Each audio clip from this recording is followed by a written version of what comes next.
Good morning, good afternoon, good evening, good night, good day to you, depending where you are in the world. I'm here in London doing the nighttime devotion from the devotional Christ Triumphant. The title today: Heavenly Observers Witness Every Word Spoken. Numbers 12:2. And they said, Have the Lord indeed spoken only by Moses?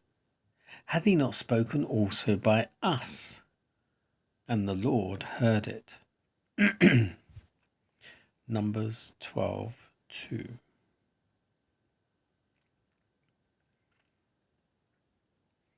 Aaron and Miriam became displeased with Moses because of his marriage. They thought Moses regarded himself as superior to them, and they must ever stand as second. This state of feeling was just what Satan desired to bring about. It was in his lines to carry forward the work he began in heaven. Satan could not touch the head, the reasoning faculties, the eyes of the mind. But he could make things that the outward eye looked upon appear in accordance with his subtle working. Aaron and Miriam became one in mind. They communicated with one another and they said, Have the Lord indeed spoken only by Moses? Hath he not spoken also by us? Mark that which follows. And the Lord heard it. The Lord hears many things human beings say, and he understands the current of evil started into intense activity by words spoken in secret. If persons could always consider that there is a witness present to hear every word they speak, even in the secret chamber, there would be fewer private communications coming from human lips to leaven the minds of others by their ideas and evil suggestions that are voicing the temptations of the great deceiver. There was one who could vindicate Moses. Hear his testimony. The words come sounding down along the lines to our time, evidencing that the mind of God is not in agreement with the thoughts of unsanctified humans. Now the man, Moses, was very meek, above all the men that were upon the face of the earth. And the Lord came down in the pillar of the cloud, stood in the door of the tabernacle, and called Aaron and Miriam, and they came, both of them came forth. And he said, Hear now my words. If there be a prophet among you, I, the Lord, will make myself known unto him in a vision, and will speak unto him in a dream. My servant Moses is not so, who is faithful in all mine house. With him I will speak mouth to mouth. And the cloud departed from off the tabernacle, and behold, Miriam became leprous, white as snow. Because Aaron and Miriam were honoured with a part in the work, they thought they were equal to Moses, and were indeed a very essential part of the great whole. They felt that credit should be given to them, and that Moses should not have all the honour. Let the human agent consider that in any position where God has placed them, him or her, they must put entire confidence in God.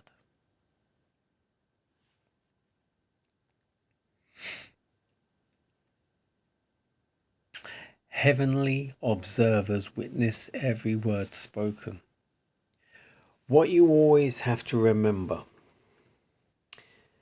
the devil and his angels were emitted from heaven down to earth, and there's millions of those angels, demons, and the devil.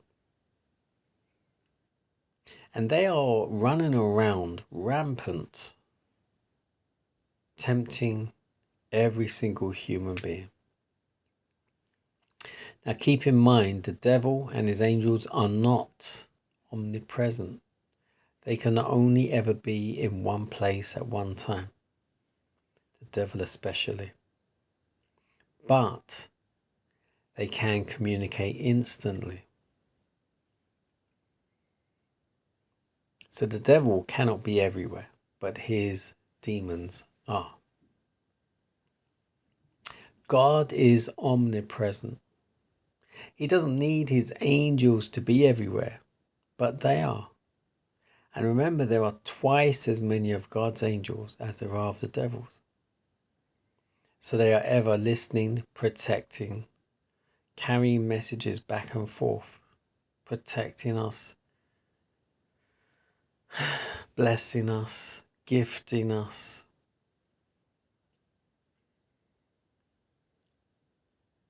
And listening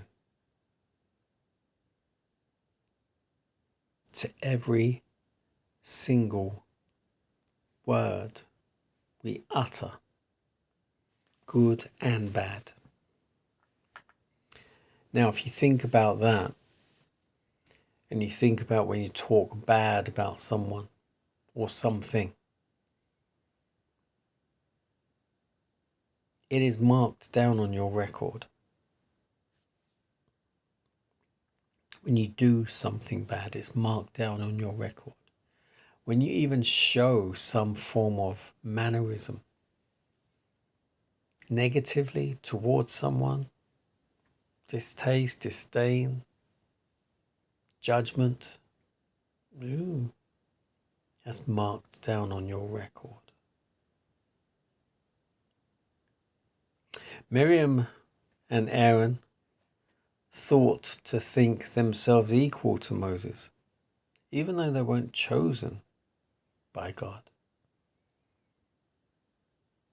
I suppose Aaron was chosen to help Moses, but not to do the work of Moses. Only Moses could do what he had done, because only Moses had grown up and known the ways God wanted him to know, to place him in such a way to do the work, just the same as Joseph before that. Joseph had to go through all he had gone through to be ready and in place to do the work God wanted him to do, and Moses the same. And it's ironic, it was Joseph that took Israel into Egypt, and it was Moses that brought them out of Egypt. All by God's design. Now what you also have to remember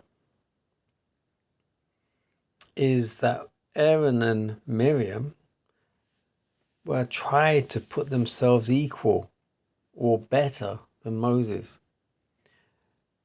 Didn't the devil want to do that in heaven?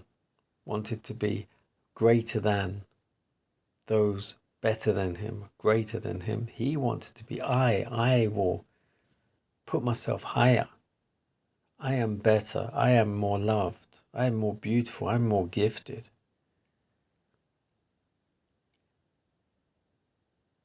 How can the created ever be greater than the creator?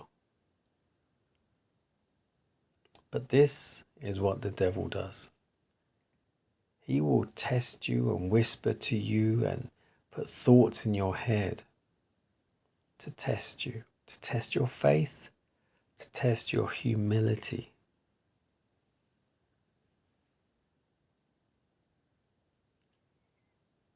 Let us, the human agents, consider that any position we find ourselves in, great or not so great, we must always put our entire faith and confidence in God.